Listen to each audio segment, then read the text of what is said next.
A new poll has bad tidings for Trump. Argentina are headed for another World Cup final.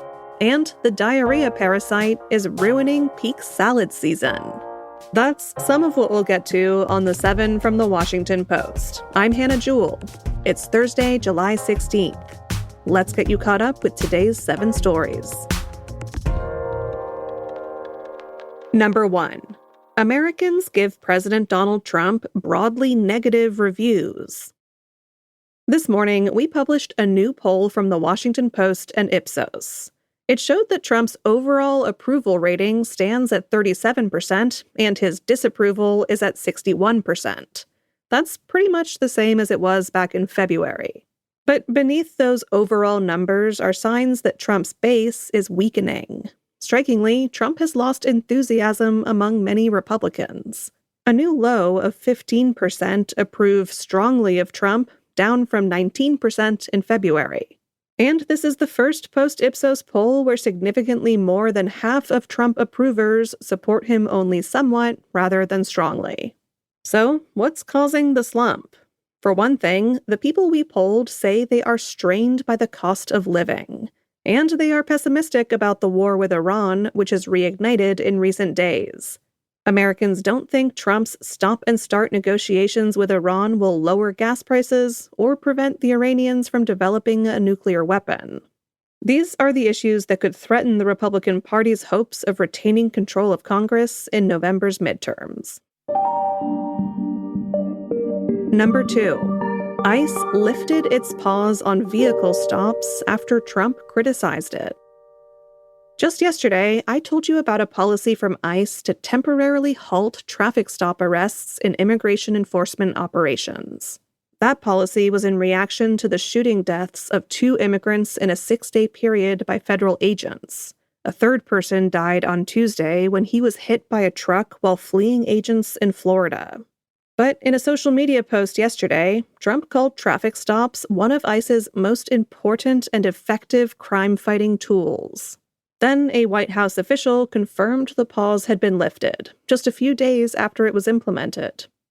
Trump campaigned on a promise of mass deportations, but his administration and immigrant communities are facing the deadly consequences of enforcement operations to fulfill that promise.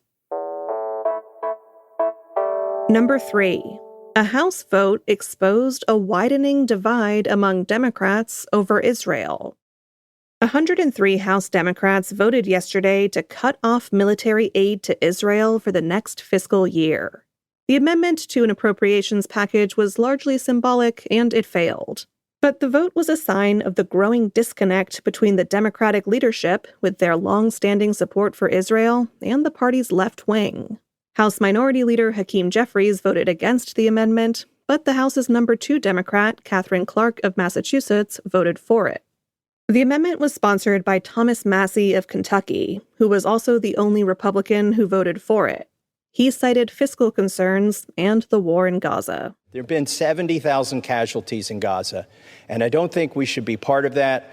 American taxpayers should not be conscripted into funding the military adventures of Israel, and I urge adoption of my amendment, and with that, I yield back. Meanwhile, at the Pentagon, Defense Secretary Pete Hegseth said the military would test the testosterone levels of service members who are 30 and older and offer hormone replacement therapy to those who want it. Hegseth explained the move in a video posted yesterday to X. This initiative, it's not about artificial enhancement. It's about restoring and optimizing your natural capabilities, protecting your longevity, and ensuring you have the biological foundation required to sustain the fight. Doctors questioned the move and said some of Hegseth's statements on testosterone were not backed by research. For the second time in a row, Argentina has reached the World Cup final. That's number 4. Last night in Atlanta, the reigning champions trailed England until the 85th minute. That's when Argentina's 39-year-old superstar Lionel Messi set up Enzo Fernandez to score an equalizer, and just a few minutes later, he did the same for Lautaro Martinez, crushing England's dreams. Argentina's run in this tournament has been marked by comeback stories like this one. And if they can beat Spain in the final on Sunday, they will become only the third country in history to have won consecutive World Cups. The final, which kicks off at 3 p.m. Eastern, will include a Super Bowl-style halftime show featuring Madonna, Shakira, and BTS. Trump is expected to present the trophy to the winners.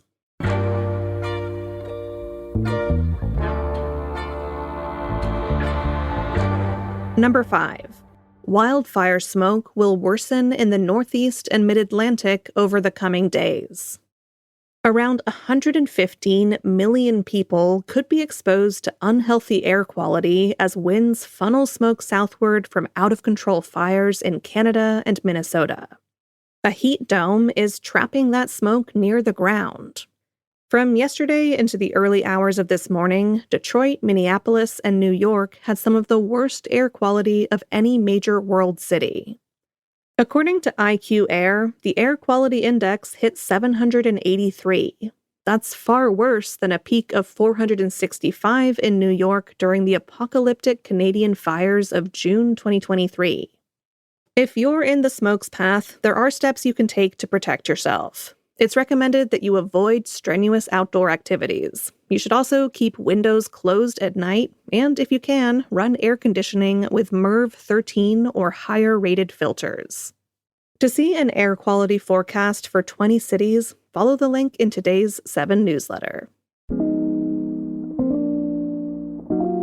The cyclosporisis outbreak is ruining peak salad season. That's number 6. For post-food writer Emily Heil, not much hits the spot like a fresh, chilled salad on a hot summer's day. But this year, America is in the grip of an outbreak that's giving her the ick. The Cyclospora parasite latches on to fresh produce and can cause days of diarrhea. Thousands of people have been sickened as a result of it. That has left many like Emily in a bind. Experts say that bagged lettuce is particularly risky, and health officials haven't yet identified the source of the parasite in the food chain. If you don't want to take risks, there are other ways you can get cool, fresh produce into your diet. Toby Amador is a cookbook author and nutrition expert who has taught food safety classes. She's recommending canned fruits and vegetables, or you could opt for something like a chilled avocado soup. That vegetable is considered pretty safe as it has a thick, inedible peel and does not grow directly on the ground. Vindication for millennials. Stay safe out there. And at number 7, dopamine sites offer the thrill of shopping without the cost. Retail therapy has earned its name for a reason, but it can be a pricey way to get a good feeling. To tackle the high costs of constantly checking out, a novel solution has come from South Korea. A growing number of sites allow users to pretend they are shopping. You can order a meal from a food delivery app, for example, and one site lets people customize toppings, read customer reviews, and even watch their order as it makes its way to their door. Other sites let customers pretend to order clothing, makeup, and even home appliances. There's not much research on whether this works to combat a shopping addiction, as it's a fairly new phenomenon. But one expert warned that the novelty of these sites could wear off and leave shoppers spiraling into actual spending once again. If you want to cut down on your shopping, follow the link to today's newsletter, where you can find some expert tips.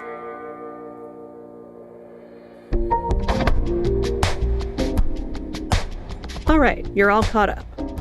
If you're liking the podcast and listening to us on a platform like Apple or Spotify, leave us a nice rating or review. It helps others find the show, and it gives us a bigger dopamine hit than pretend online shopping.